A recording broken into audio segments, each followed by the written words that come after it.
Our first meeting was incidental, a brief encounter during a routine staff briefing. She, 32 years old and exuding a collegiate charm, was a stark contrast to the usual staff. There was an air of academia about her, a lingering aura of her recent college days.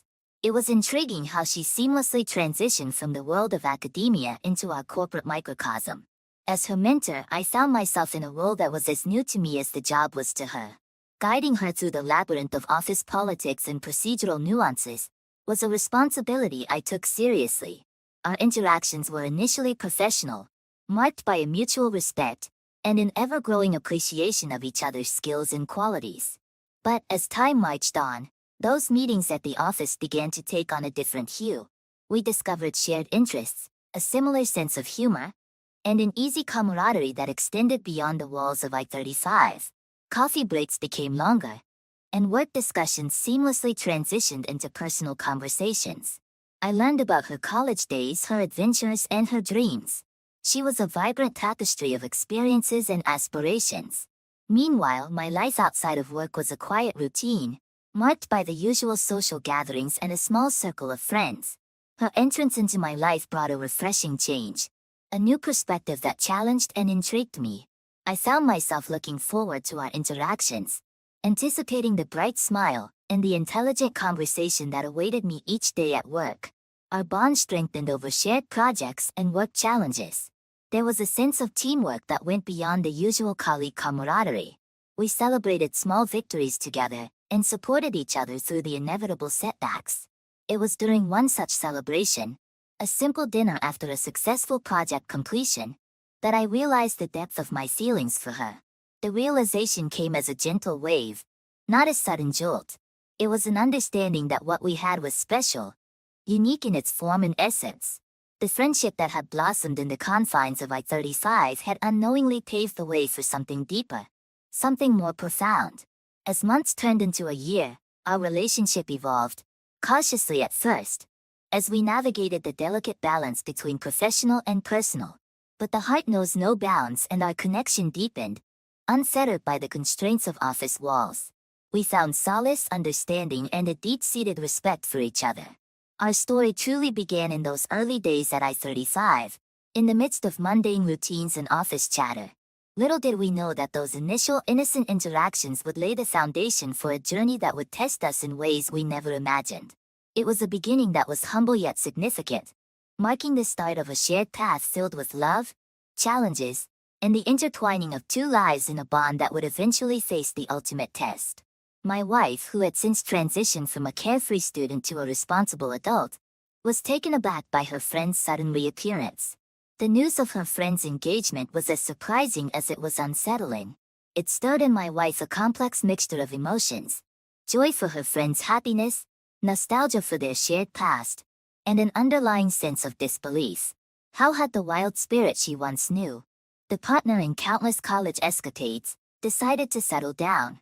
As the friend rekindled her relationship with my wife, I observed a subtle change in her.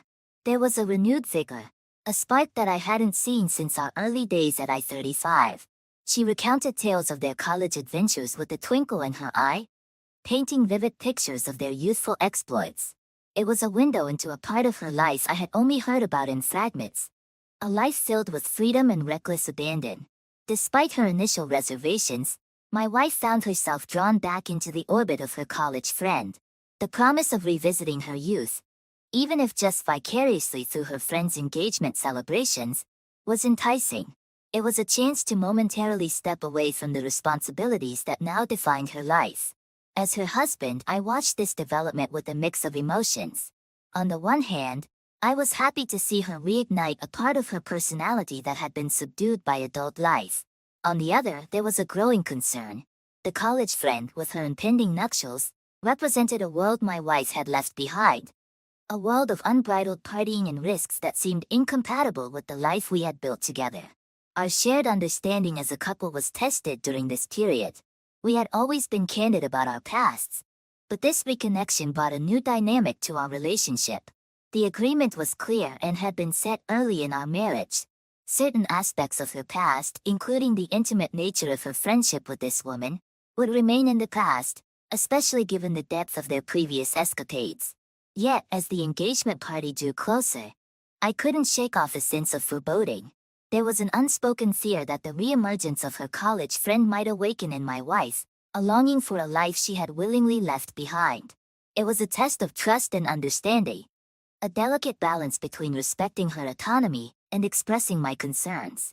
The day was like any other until I came home and stumbled upon what seemed like a discarded postcard next to my bag. It was only out of a flicker of curiosity that I decided to inspect it. Wrapped in plastic, it appeared innocuous at first, but as I read through, I realized it was an invitation to a bachelor party happening that very night at a men's strip club in the city. The discovery sent a jolt through me. A mix of surprise and apprehension. This invitation was not just any piece of paper. It symbolized a world that my wife and I had agreed she would no longer be a part of. It represented a breach of the trust and understanding that we had built over the years. The immediate surge of emotions was overwhelming confusion, betrayal, and a need to understand why. Driven by a concoction of concern and disbelief, I made an impulsive decision to go to the strip club. I had to see for myself to understand what was happening. It wasn't just about trust. It was about protecting our relationship from the ghosts of her past that seemed to be resurfacing. Upon arriving at the club, I was out of my element, a stranger in a world of nighttime revelry and abandon. My sole focus was to find my wife to get answers. I began asking around, inquiring about the wives and brides in attendance. It felt surreal, almost as if I was a character in a movie, trying to piece together a puzzle in a setting that was completely alien to me. Finally, a breakthrough came when I learned from one of the women that my wife had left the party with two men. The information struck me like a physical blow. I was torn between denial and the dawning realization that something was amiss. Desperation took over as I pressed for more details, eventually learning the name of the hotel where they had gone. The journey to the hotel was a blur, a tumult of emotions raging within me. I called my wife's phone repeatedly, only to be met with the cold silence of unanswered calls. Upon reaching the hotel, I was confronted with yet another obstacle. The receptionist refused to divulge any information about the room.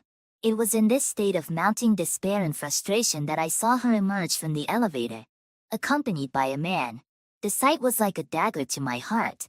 Her expression upon seeing me was a mix of shock and guilt. The raw emotion on her face, the tears streaming uncontrollably, spoke volumes. The confrontation that unfolded in the hotel lobby was charged with an intensity that neither of us had ever experienced in our relationship. There in a public space, our private anguish was laid bare. My wife's face, a canvas of shock and regret, mirrored my own feelings of betrayal and disbelief. The air was thick with unspoken accusations and desperate explanations. I asked her the question that was burning inside me. What happened? Her response was a mix of silence and stuttered half-answers. She opened her mouth to speak, but the words seemed to fail her. The enormity of the situation seemed to have rendered her speechless, her usual eloquence lost in the tide of her emotions. In a moment of overwhelming frustration, I pressed for details, but she remained unable to articulate a response. Instead, she grasped my hand, a silent plea for understanding, and we began to walk away from the chaos of the hotel. As we exited, her confession came in a flood of tears and broken sentences. She admitted to making a terrible mistake by attending the party and asked if we could go home to talk. The drive home was a journey through a landscape of confusion and hurt. She sat beside me, a shell of the person I thought I knew, lost in her own world of regret. At home, the floodgates opened, and she confessed everything. The night had started as a simple reunion, a harmless celebration, but it had spiraled into something she hadn't anticipated. Her words painted a picture of a night filled with old habits and dangerous flirtations. She insisted that nothing physical had happened, but the emotional betrayal was already too deep. She revealed that the connection with the man from the hotel was innocent, a misguided attempt to relive her youth. But the damage was done. Following the night of the revelation, my wife moved to her brother's house, a physical manifestation of the chasm that had formed between us. This separation was more than just geographical. It represented the profound emotional distance that had emerged from the revelations of that fateful night. The home we had built together, once a haven of love and comfort, now stood as a stark reminder of the trust that had been shattered. During this time, my wife's attempts to reach out and reconcile were met with my unwavering resolve. The hurt and betrayal I felt were too deep, the broken trust too significant to simply sweep under the rug. Each phone call, each message from her, was a piercing reminder of the chasm that now lay between us. The narrative in this chapter also explores the struggle to maintain a semblance of normalcy in the midst of this personal turmoil. The routines of work and daily life continued, but beneath the surface, there was a constant battle with a gamut of emotions: anger, sadness, disbelief, and a lingering sense of loss. As the days turned into weeks, the initial shock gradually gave way to a painful acceptance. The realization that our marriage, once a source of strength and happiness, had been irrevocably altered was a bitter pill to swallow. The chapter reflects on the complexities of healing from such a deep emotional wound, the process of coming to terms with the end of a relationship, and the daunting task of envisioning a life that diverges from the shared path once envisioned with a partner. As the dust settled on the tumultuous events that had unfolded, I found myself grappling with a new reality. The space that once echoed with shared laughter and love was now a silent witness to the chasm between us. My wife, now living at her brother's, was physically distant, yet her presence was felt in every corner of our once shared home. During these days, I oscillated between moments of profound sadness and flashes of anger. The ringing phone flashing her name was a constant reminder of the life we had and the uncertainty that now lay ahead. Each call from her was like reopening a wound that had barely begun to heal. She wanted to talk, to explain, to find a way back to us. But I was lost in a sea of betrayal and hurt. The house felt emptier than ever. I would often find myself sitting in our living room, staring at the spaces she once occupied. Memories of our time together would play in my mind like a bittersweet movie. The joyous moments now tinged with the pain of our current situation. Her favorite mug still sat on the shelf, her books still lined our bookcase, and her scent still lingered, making it impossible to forget the bond we once shared. Friends and family, who had celebrated our union, now treaded cautiously around the subject of our separation. Their well-intentioned words of comfort often felt like salt in an open wound. They too were struggling to make sense of how our seemingly perfect relationship had reached this point of disrepair. The solitude of the nights was the hardest. The quietness of the house amplified the turmoil within me. I would often find myself reaching for my phone, tempted to call her, to hear her voice, to pretend even for a moment that things were back to normal. But the harsh reality of her betrayal would always pull me back. A stark reminder of the trust that had been broken. In quieter moments, I pondered over the remnants of our relationship. Could the fissures be mended? Was there a path back to what we had? Or had the foundation of our marriage been irrevocably damaged?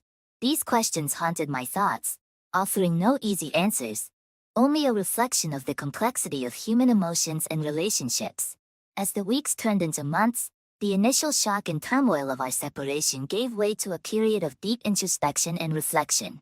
This chapter chronicles my journey through this transformative phase, a time when the raw emotions began to settle, and the stark reality of our situation became clearer.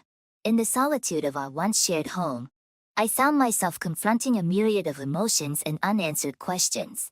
The silence of the empty rooms provided a backdrop for introspection, leading me to ponder the intricacies of love, trust, and the delicate nature of human relationships.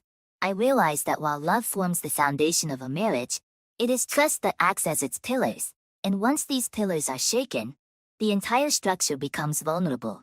During this time, I began to accept the painful truth that our marriage, as I had known it, was over. The realization was not immediate but rather a gradual awakening. It was a process marked by moments of sadness for what was lost, intertwined with a growing sense of clarity about the future. I reflected on the vows we had taken and the promises we had made.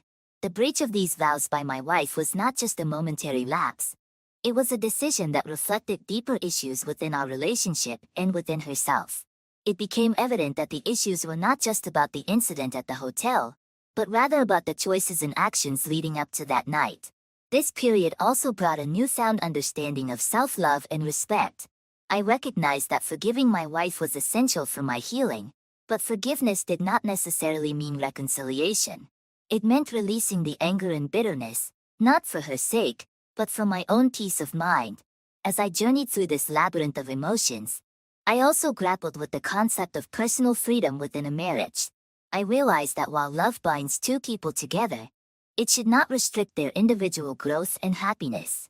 This realization brought a sense of liberation, a release from the chains of a relationship that, in hindsight, may have been more confining than nurturing. Madison, the younger sister, was everything my wife wasn't. Single, carefree, and relentlessly pursuing her dream career, she had a magnetic presence that drew people to her. Her success on TikTok and her burgeoning social media presence only amplified the differences between the sisters. Despite these glaring contrasts, my wife never openly admitted to feeling overshadowed by Madison. However, her actions and occasional offhand comments revealed a different story. The chapter delves into the subtle, often unspoken dynamics that govern their relationship. There were times when my wife's demeanor would change noticeably after interactions with Madison. It was as if each encounter with her sister served as a reminder of her own unfulfilled aspirations and the choices she had made. The narrative also explores how these feelings of inadequacy and jealousy subtly influenced our marriage. My wife's inner turmoil began to manifest in our daily life, casting a shadow over our relationship. She would oscillate between expressing her love for Madison and harboring a silent resentment towards her sister's accomplishments and freedom. This undercurrent of envy reached a tipping point when Madison announced her engagement. The news, while a happy occasion on the surface, stirred a whirlpool of emotions within my wife. The engagement symbolized everything Madison had, and my wife felt she lacked the excitement of new love, the thrill of an unwritten future, and the spotlight that inevitably came with it. As Madison's wedding preparations began, my wife found herself increasingly drawn into the vortex of her sister's life. She started to obsessively follow Madison's social media updates, her every post becoming a subject of scrutiny and comparison. This obsession was a stark contrast to the image she presented to the world, one of a supportive sister and a happily married woman. In the wake of the engagement, Madison, radiant and brimming with excitement, became the center of attention within the family and their social circle. Her happiness was palpable, infectious even, but it cast a shadow on my wife. Each wedding plan discussed, each bridal magazine left on our coffee table, seemed to deepen my wife's sense of inadequacy and longing. As her husband, I watched this internal struggle unfold. My wife oscillated between putting on a brave face and succumbing to her inner turmoil. In public, she was the supportive sister, sharing in Madison's joy, but in private, she revealed her true feelings. Her casual remarks about Madison's life choices often hid a deeper sentiment of resentment and unfulfilled desires. This period was marked by a subtle yet noticeable change in my wife's behavior. She became more withdrawn, often lost in thought, and increasingly fixated on Madison's social media presence. Her phone, once just a device for casual browsing, turned into a portal through which she vicariously lived out the excitement and freedom she perceived in Madison's life. The chapter also explores the dynamics of our marriage during this time. The joy and contentment that once defined our relationship began to wane, replaced by a sense of restlessness and dissatisfaction. Conversations about Madison and her wedding plans would often lead to awkward silences or forced enthusiasm from my wife. As Madison's wedding day approached, the tension reached a boiling point. A dinner invitation to meet Madison's fiancé and celebrate their engagement served as the backdrop for a pivotal moment in our story.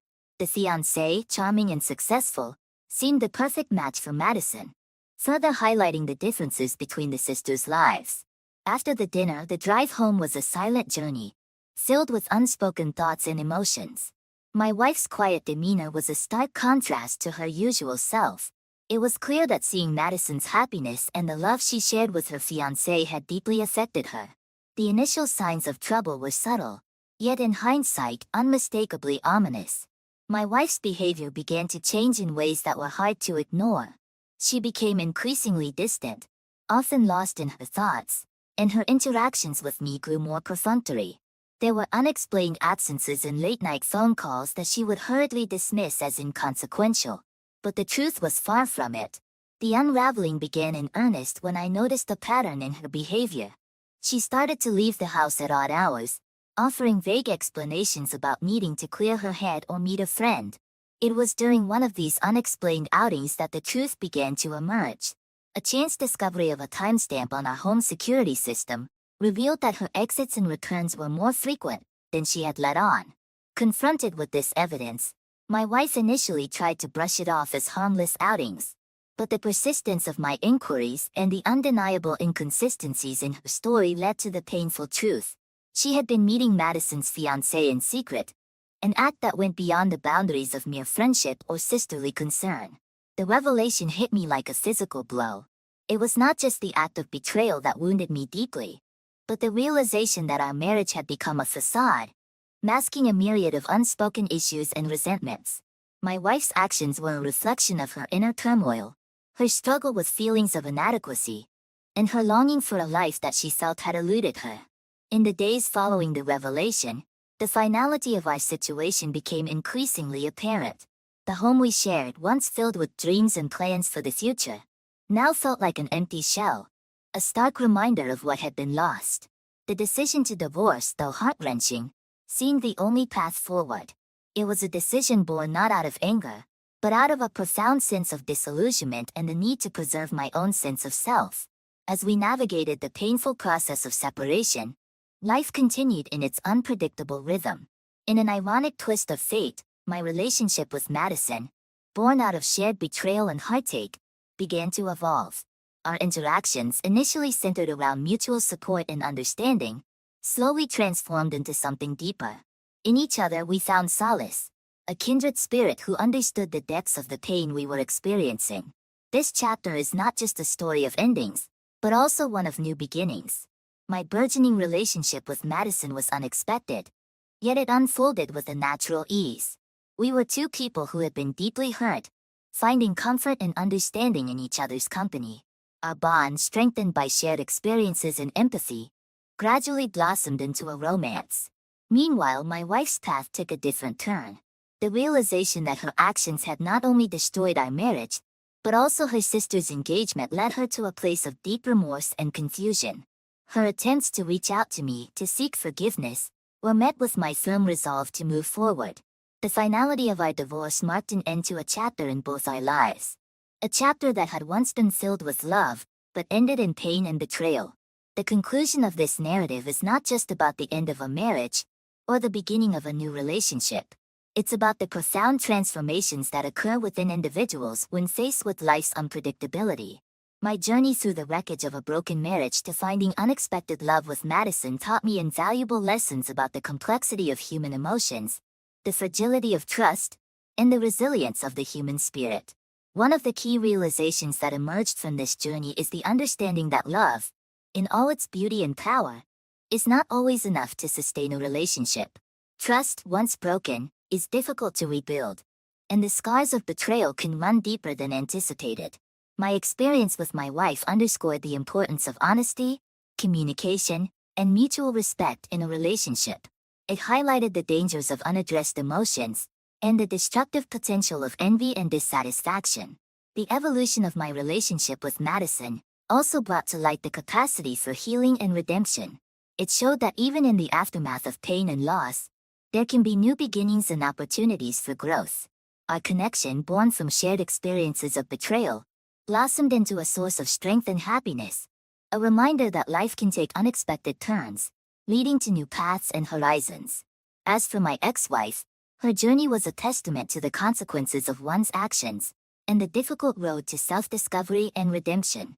Her actions, driven by a complex interplay of emotions and unfulfilled desires, led to profound consequences that altered the course of multiple lives. Her story serves as a cautionary tale about the perils of allowing envy and dissatisfaction to dictate one's choices.